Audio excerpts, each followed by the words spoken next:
Not gonna lie, when I heard about this movie, I thought it came out in 2024, not 2014. And the effects and stuff are still really good. I mean, it's only 11 years old. But still, I had thought when I heard this movie that this was a brand new movie for some reason. But apparently it's not, because clearly it's from 2014.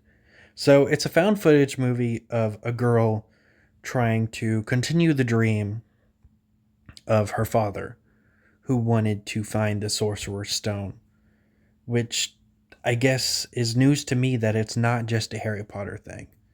Like, I love the Percy Jackson books, and they have a lot of Greek gods in it. And I had knew of the Greek gods before that, and I knew they weren't like a Percy Jackson creation.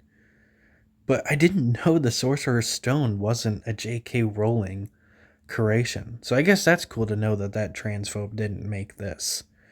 I did not expect to hear Nicholas Flamel mentioned in this movie. Um, so yeah, that's her goal. She gets her cameraman Benji, who we see a few times in the movie. Her friend George, who's played by the same guy from Superstore. I've never seen Superstore, but I've seen lots of clips for it. And he was also in the Friday the 13th remake as, I believe, the opening kill. Um, at least one of them. And he was cool in this movie. Then we also got some other characters like this guy, Papilla, I think is how you say his name. His girlfriend, or just a girl who's his friend. I don't really remember if they were together or not. And a guy named Zed. And then later there's a character introduced named the Mole. And they also use like a Spanish name for him that I don't really remember. It was something like La, and then there was another word after it. Um, so she finds out that what she needs is in the catacombs. So she gets these people to help her. And Zed, for the most part, just doesn't really get that much characterization. The main thing I remembered from him was, him doing a Robert De Niro impression and his friends telling him not to do it because he was terrible. And then after that, he doesn't really have that many lines. Occasionally, you'll see him on screen, but he doesn't really do that much. The other girl has a lot more screen time, but she ends up being the first to go, which I was surprised by. Um, so this movie has like a bit of a deeper meaning. Like all these characters, like one of them will be related to something the other did. Like one person abandoned their girlfriend even though they knew that she was pregnant, and another person also did that. So, characters connect.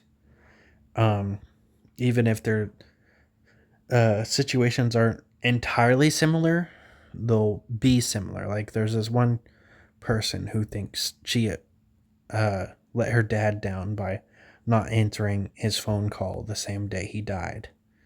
And then there's another character who, had something similar happen. I think it is a really good movie with really good kills, but I do think it's a bit flawed.